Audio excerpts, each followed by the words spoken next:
de la Convención que la función fundamental de los tratados en la historia de las relaciones internacionales. La importancia, el segundo considerando dice la importancia que cada vez mayor de los estados, de los tratados como fuente de derecho internacional y como medio de desarrollar la cooperación pacífica entre las naciones, sean cuales fueren sus regímenes constitucionales y sociales.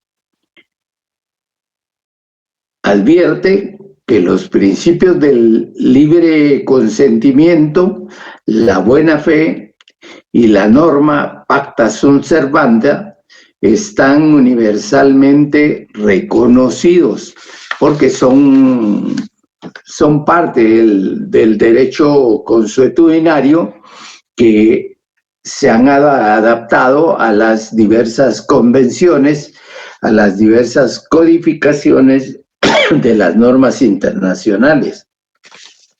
Entonces, en ellas tenemos el libre consentimiento, es decir, la manifestación de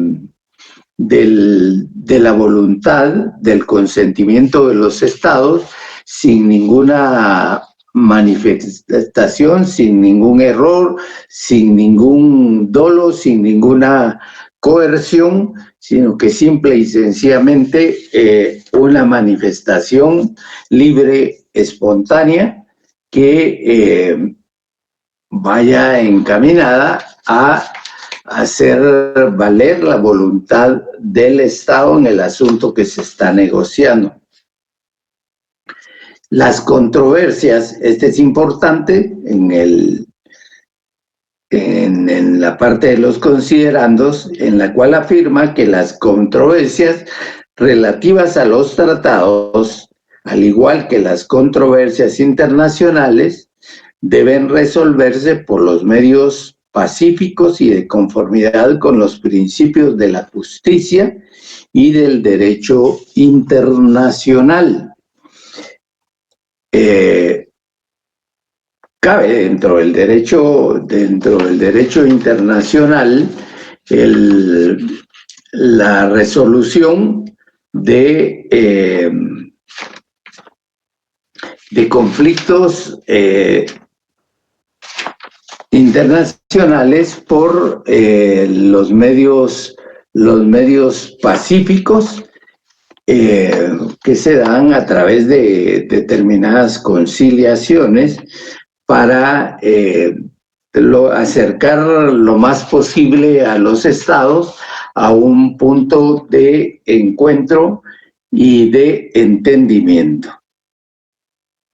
Dice que, recordando la resolución de los pueblos de Naciones Unidas de crear condiciones bajo las cuales puedan mantenerse la justicia y el respeto a las obligaciones emanadas de los tratados. El respeto vimos también que era un derecho de los estados contenido en la Convención de Derechos y Deberes de Uruguay. Presentes, dice, los principios de derecho internacional incorporados a la Carta de Naciones Unidas, tales como los principios de igualdad, de derechos y libre determinación de los pueblos, de la igualdad soberana y la independencia de todos los estados, de la no injerencia en los asuntos internos de los estados, de la prohibición de la amenaza o el uso de la fuerza o del respeto universal a los derechos humanos y a las libertades fundamentales de todos y la efectividad de tales derechos y libertades. Todos esos principios que hace referencia acá se encuentran descritos, escritos, plasmados en la Carta de las Naciones Unidas, y todos esos preceptos han sido recogidos y codificados como tal del derecho consuetudinario. Y aquí establece el otro elemento importante que lo plasma como la convicción de que la codificación y el desarrollo progresivo del derecho de los tratados logrados en la presente convención contribuirán a la consecución de los propósitos de la Carta de Naciones Unidas, que consisten en mantener la paz y la seguridad internacionales, fomentar entre las naciones las relaciones de amistad y realizar cooperación internacional. Y afirman que las normas de derecho internacional consuetudinario continuarán rigiendo las cuestiones no reguladas en las disposiciones de la presente convención. Es decir, todavía que las normas que no han quedado incluidas dentro de una codificación y las que vayan adoptando los estados van a seguir rigiendo independientemente de la codificación del derecho internacional. Luego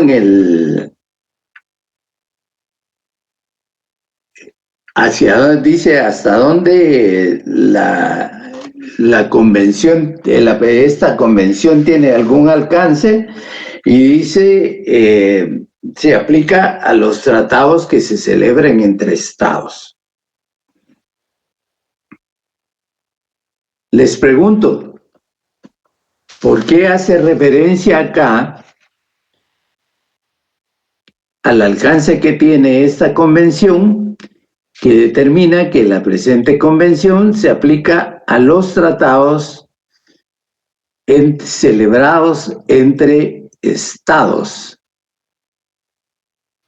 La pregunta que les formulo y que ustedes me van a contestar es: ¿por qué entre estados?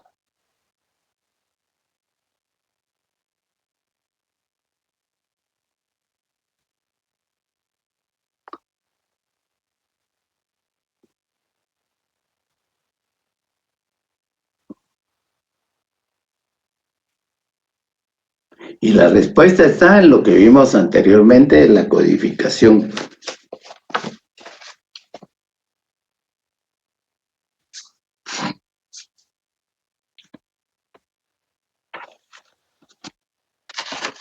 ¿No llegó la información?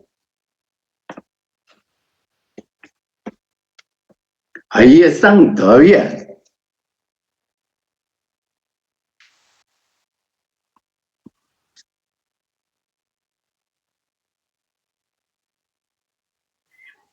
Sí, Lick, aquí estamos. Por lo menos yo sí, aquí estoy. Están recibiendo clase. Yo sí. Sí, Lick, aquí estamos. Joana, muy bien. ¿Por qué, Joana? Pues serían históricamente las relaciones internacionales, pues permiten que los estados coordinen intereses comunes y que eviten conflictos, ¿verdad? Eso sería uno. El otro sería la cooperación pacífica. Establece que el alcance de la convención se aplica a los tratados entre estados. Y la pregunta es esa: ¿por qué? Porque tiene que regular todo pacíficamente. Si no, estaríamos como, por decirle, en Europa, ¿verdad? Están tan terriblemente mal. En la jungla. Sí. Les voy a repetir. El alcance de esta convención llega a los tratados que se celebren entre estados. ¿Por qué? Porque esta es la convención que forma parte de los procesos de codificación que quedan plasmados en 3 convenciones, como les dije al inicio.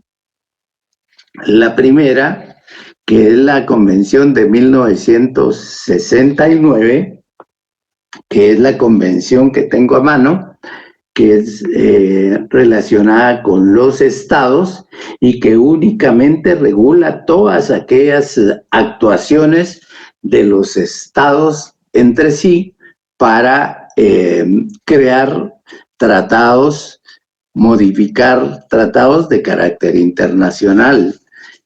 Es decir, que esta convención va encaminada y dirigida únicamente a las relaciones entre estados.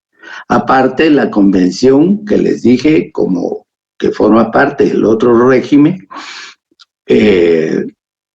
detrás de los tratados, que es la convención de 1978, que se refiere a la sucesión de estados, que se dio como resultado del proceso de descolonización en el siglo XX, a partir de la Carta de las Naciones Unidas, donde se van creando estados independientes. Y ahí les habla de principios fundamentales, como lo es el principio de la tabula rasa o mesa limpia, y de la excepción a ese principio que se refiere a aquellos tratados fronterizos y territoriales, a los cuales quedan en vigencia y que fueron celebrados por las potencias coloniales. Y la tercera convención de esta trilogía de regímenes de derecho de codificación del derecho internacional es aquella que va encaminada a regular todas las actividades en materia de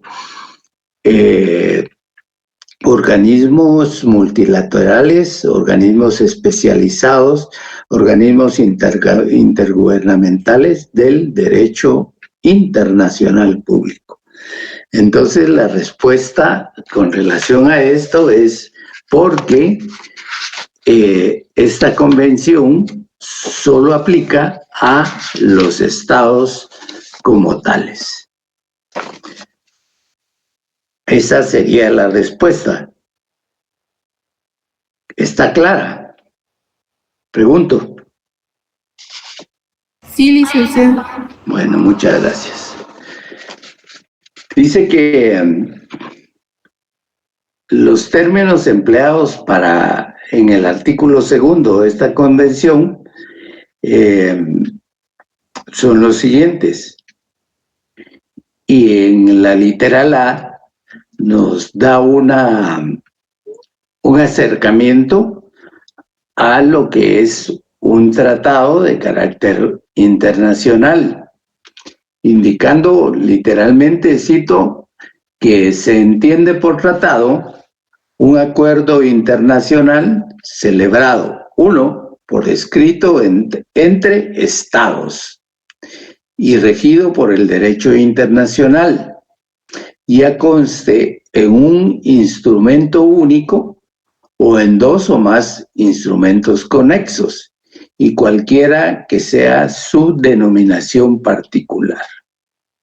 Aquí nos da entonces la definición de lo que es un tratado en materia internacional desde la concepción, desde el punto de vista de la Convención de Viena sobre el derecho de los tratados.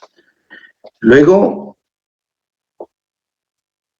hace referencia a otra terminología importante que se utiliza en materia de tratados, y que les he estado repitiendo en esta clase, que se refiere a la ratificación, aceptación, aprobación y adhesión.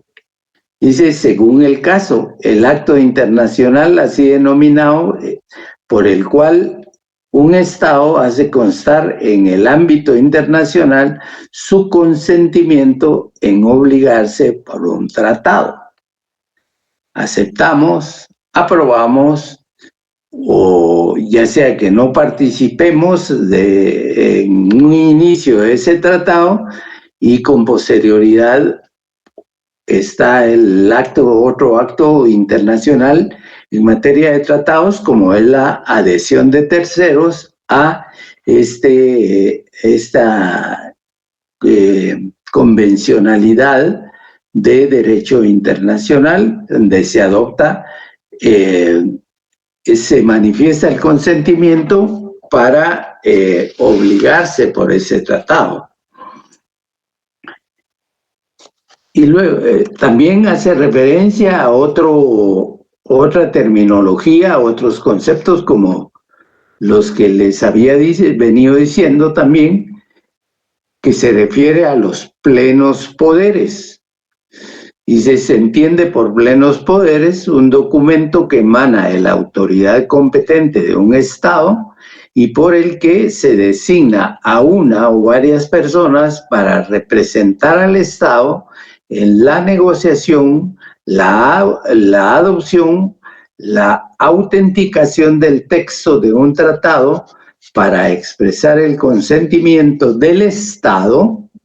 Vean, es el Estado el que se manifiesta en obligarse por un tratado o para ejecutar cualquier otro acto con respecto a un tratado. Plenos poderes, es decir, poderes plenos, o lo que denominan plenipotenciarios, que es lo mismo que un pleno poder. Otro elemento que es del que hablamos en clases anteriores, que se refiere a la reserva. ¿Y qué se entiende por reserva? En un tratado internacional es una declaración unilateral, dice, cualquiera que sea su enunciado o denominación, y la hace un Estado al afirmar, al ratificar, aceptar o aprobar un tratado o al adherirse a él, con el objeto de excluir o modificar los efectos jurídicos de ciertas disposiciones del tratado en su aplicación a un Estado. Por ejemplo, les hablaba yo que en algunos tratados Guatemala ha expresado sus reservas con respecto a aquellas situaciones que se refieran a diferendo entre Guatemala y Belice. Se reserva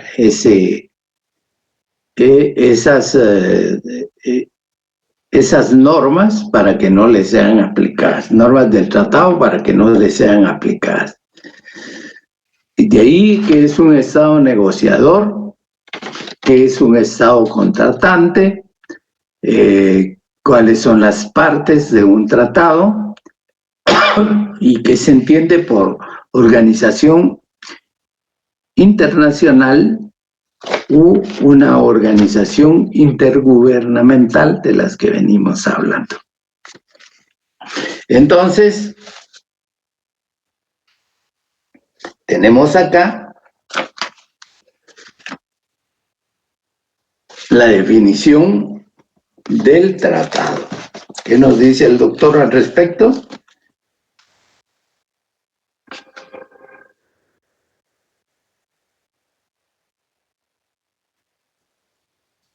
Dice que el doctor, citando a Max Sorensen, dice que los nombres o las denominaciones de los tratados no afectan el contenido del tratado y no tienen mayor importancia con respecto a los efectos internos. La mayoría de autores, dice el doctor, cada nombre, dice, designa una categoría especial de instrumentos. El nombre de tratado sería el género y el otro nombre sería la especie. En derecho, dice, estricto, se reservaría el nombre de tratado para aquellos acuerdos, y aquí vuelve a repetir, en derecho estricto se reserva el nombre de tratado para aquellos acuerdos entre sujetos de derecho internacional, es decir, entre estados, en cuya conclusión participa el órgano provisto de poder. Hablamos de los plenos poderes de los sujetos que son enviados con poderes plenos, de concluir tales acuerdos, y que además de estar escritos se encuentra un instrumento formal único. Y tiene ahí entonces a lo que se denomina el tratado, y que en materia de nuestra convención que hemos leído,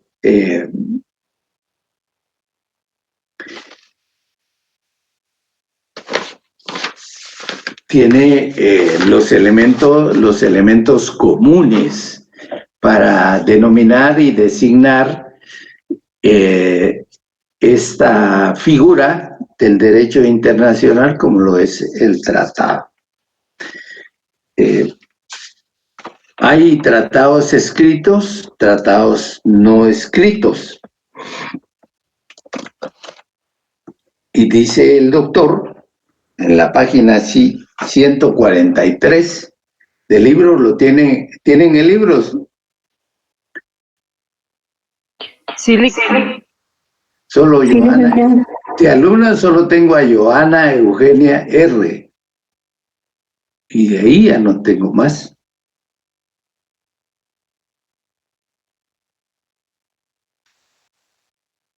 Solo Johanna.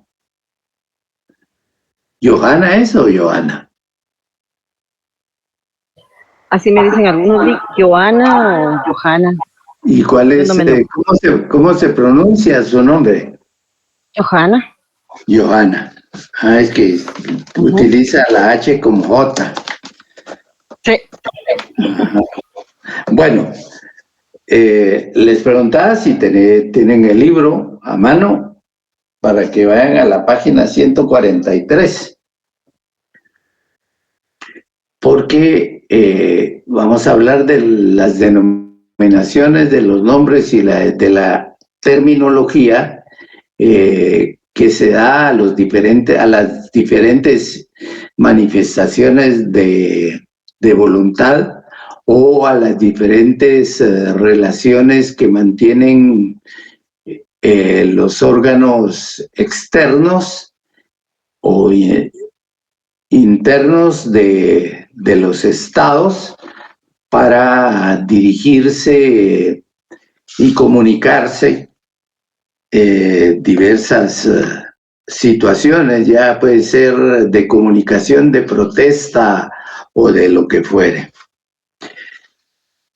Dice que dentro de la terminología, tratado y convención, dice el doctor, lo entendemos como un nombre genérico, lo que veíamos ahí.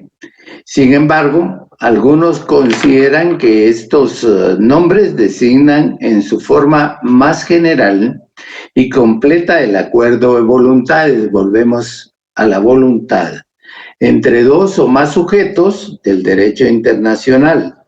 Los otros nombres, dice, indican relaciones, situaciones específicas, bien determinadas, y aun cuando la mayoría de ellos se utilizan indistintamente para significar la misma noción jurídica,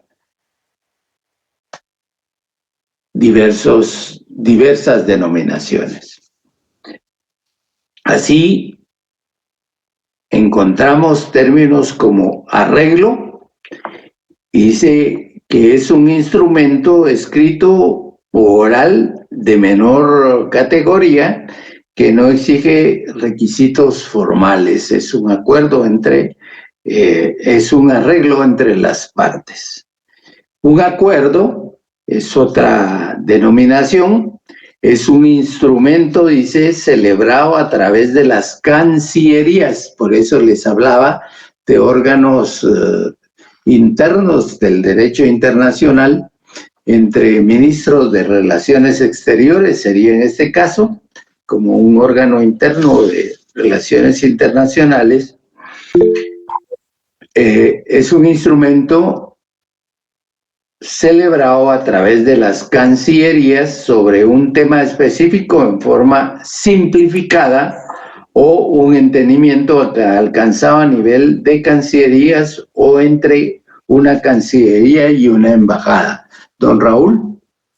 ¿Qué tal, licenciado? Fíjese que yo desde hace rato estaba con la duda que usted se refería a la página 140, pero yo la edición que tengo, dijo, el libro es un PDF. Ya. Yo creo que la mayoría que vemos, lo que usted está hablando ahorita está en la página 108 de nuestro texto, del que yo pienso que tenemos la mayoría. Y cuando hace un buen rato usted habló de la 140, pues también me puse a ver, y me regresé por ahí. Porque, digamos, ya las páginas 140 en las que nosotros tenemos se refiere a los espacios, ¿verdad? Espacio terrestre, espacio marítimo. Ya. Sí, de la tierra. Yo le hacía esa acotación nada más por si alguien lo vio. Muy bien.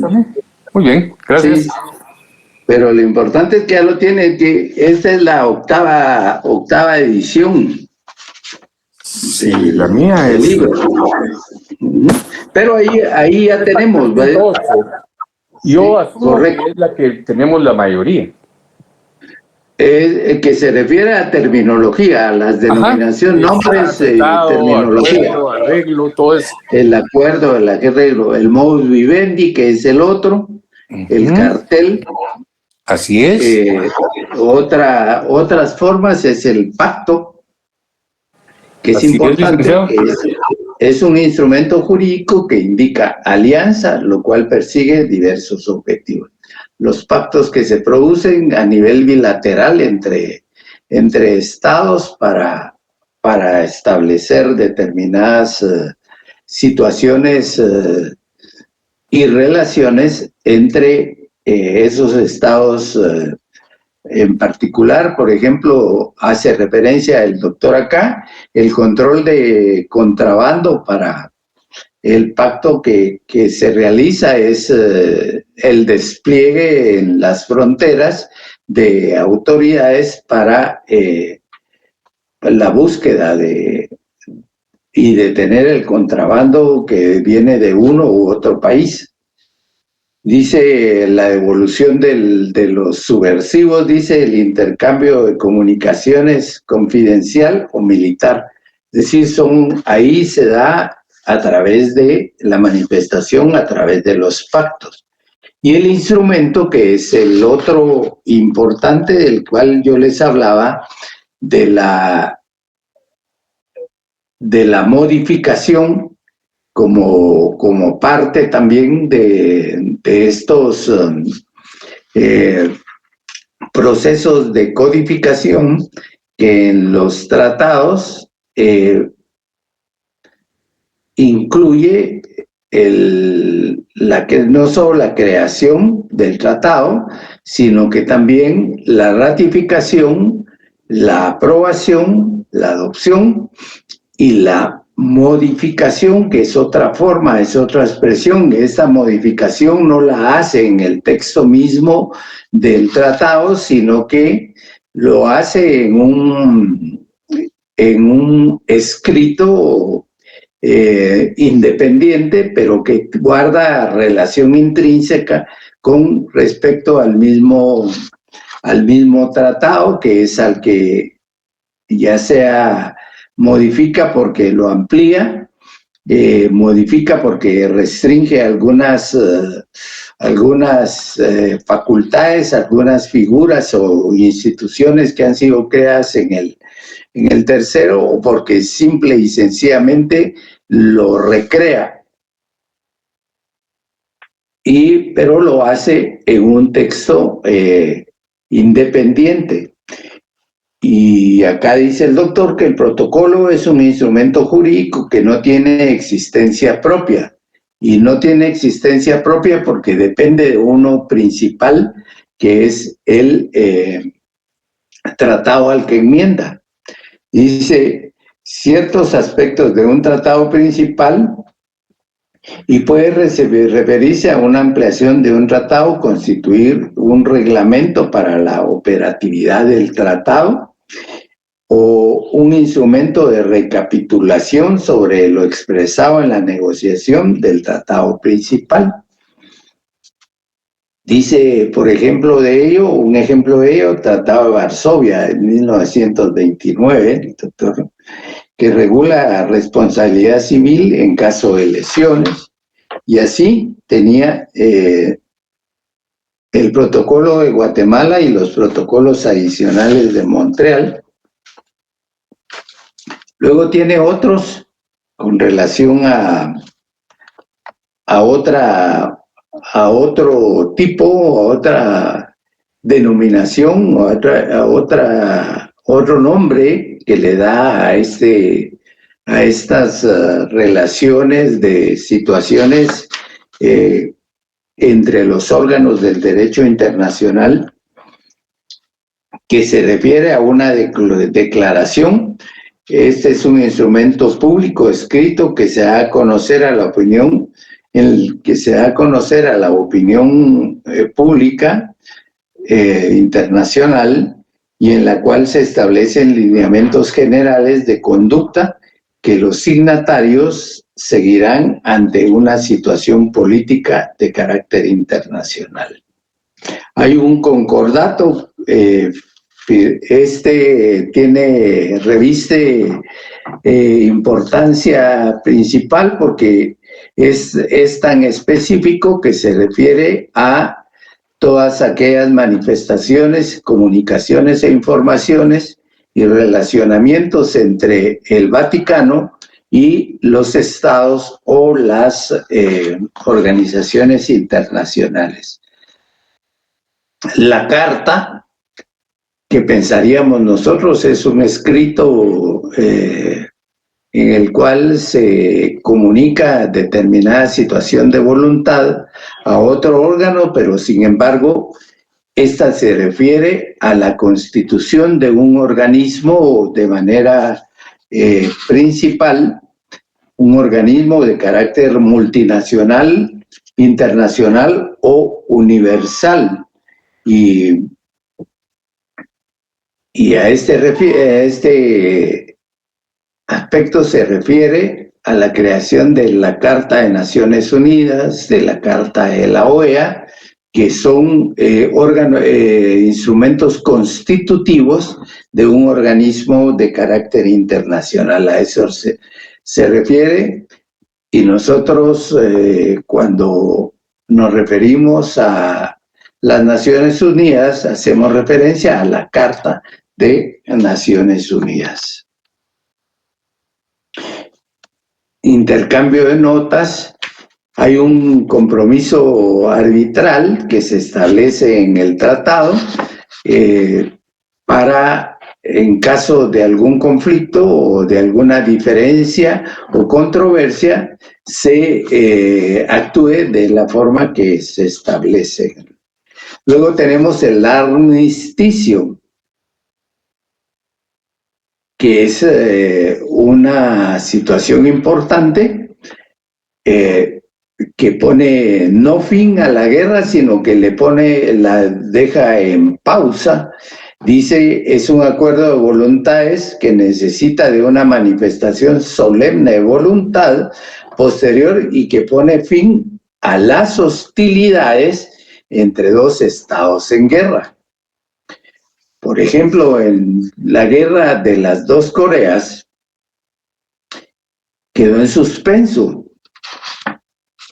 Puso fin a las hostilidades por medio de un armisticio. Sin embargo, ahí están los soldados frente a frente, observándose como resultado de este armisticio. Un estatuto, instrumento que contiene generalmente un reglamento o un procedimiento. El memorándum de entendimiento es un tratado sobre asuntos de carácter comercial, y las bases de entendimiento también establecen puntos que deben desarrollarse en negociaciones.